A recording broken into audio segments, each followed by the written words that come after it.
국민연금 개혁 이거 정말 모두의 골칫거리죠. 다들 고쳐야 한다고는 하는데 속 시원한 해법은 나오지 않고 있습니다. 자, 오늘 이 시간에는 천공이라는 한 인사의 발언을 통해서요. 이 오래된 문제에 대한 아주 독특하고 어떻게 보면 좀 논쟁적인 해법을 한번 들여다보려고 합니다. 연금 고갈 문제는 사실 우리나라만의 얘기는 아니죠. 전 세계적인 난제인데요. 보통 전문가들은 돈 문제를 얘기하잖아요. 보험료를 더 낼 거냐, 나중에 덜 받을 거냐.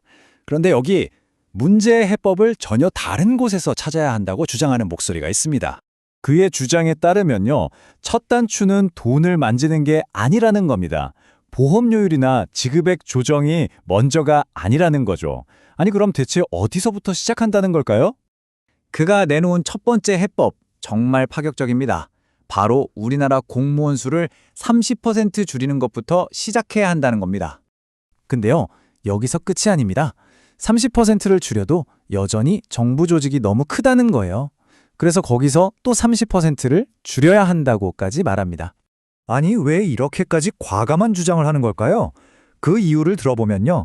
거대한 정부가 우리 세금, 즉 공적 자금을 어떻게 다루는지에 대한 아주 깊은 불신이 깔려 있습니다. 그가 보는 관점은 이런 거예요.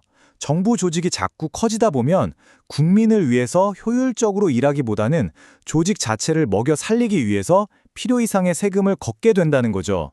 배보다 배꼽이 더 커진다는 겁니다. 심지어 카르텔이라는 아주 강한 표현까지 쓰는데요. 정부 부처들이 자기들 밥그릇, 예산을 지키려고 똘똘 뭉친다는 겁니다. 그리고 그 돈이 다 어디서 나오겠어요? 결국 다 우리 주머니에서 나온 세금이라는 걸 아주 날카롭게 지적하는 거죠. 이 비판은 연금기금 문제로까지 바로 이어집니다. 그가 보기엔 이런 사이클이에요. 우리가 낸 세금으로 수백조 원의 기금을 만들어 놓으면 정치인들이 이걸 자기들하고 엮인 기업에 슬쩍 밀어준다는 겁니다. 근데 그 회사가 부실해지면 어떻게 될까요? 손실은 고스란히 국민연금이 떠안고 누구 하나 책임지는 사람은 없다는 거죠. 자, 그런데 이 사람의 주장이 그냥 정부가 문제다, 여기서 끝나는 게 아니에요. 진짜 핵심은 지금부터입니다. 논의의 방향을 완전히 틀어서 문제의 본질이 우리 개인의 생각에 있다고 말하거든요. 그러니까요. 진짜 문제는 시스템이 아니라 나중에 연금 받아서 먹고 살아야지라고 생각하는 우리 자신의 태도라는 겁니다. 연금에 기대려는 생각 자체가 문제의 뿌리라는 거죠. 와, 이 말 정말 세죠? 연금 받아 살 거면 실패한 인생이다. 이게 무슨 뜻이냐면요. 은퇴하고 연금만 기다리면서 사는 삶은 사회에 아무런 기여도 스스로의 목적도 없는 삶이라고 아주 강하게 비판하는 겁니다. 그럼 자연스럽게 이런 궁금증이 생기죠. 아니, 연금에 기대는 게 실패한 인생이라면 도대체 어떻게 사는 게 성공한 인생이라는 걸까요? 그 대안은 뭘까요? 그가 제시하는 대안은 바로 은퇴 없는 삶입니다.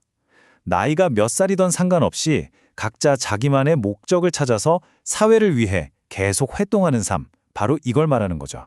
결국 핵심은 이겁니다. 돈만 줬지 말고 내가 진짜 잘하고 사회에 도움이 되는 내 일을 찾아서 하라는 거예요.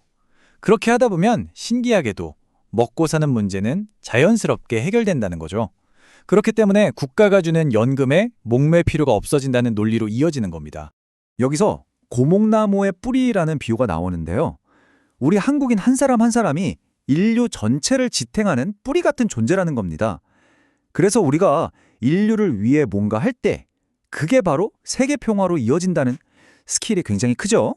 이런 생각은 아주 구체적인 제안으로까지 이어집니다. 경제적으로 좀 여유가 있는 사람들은 굳이 연금 받지 말고 그걸 사회에 돌려주는 진정한 어른의 모습을 보여야 한다는 거죠.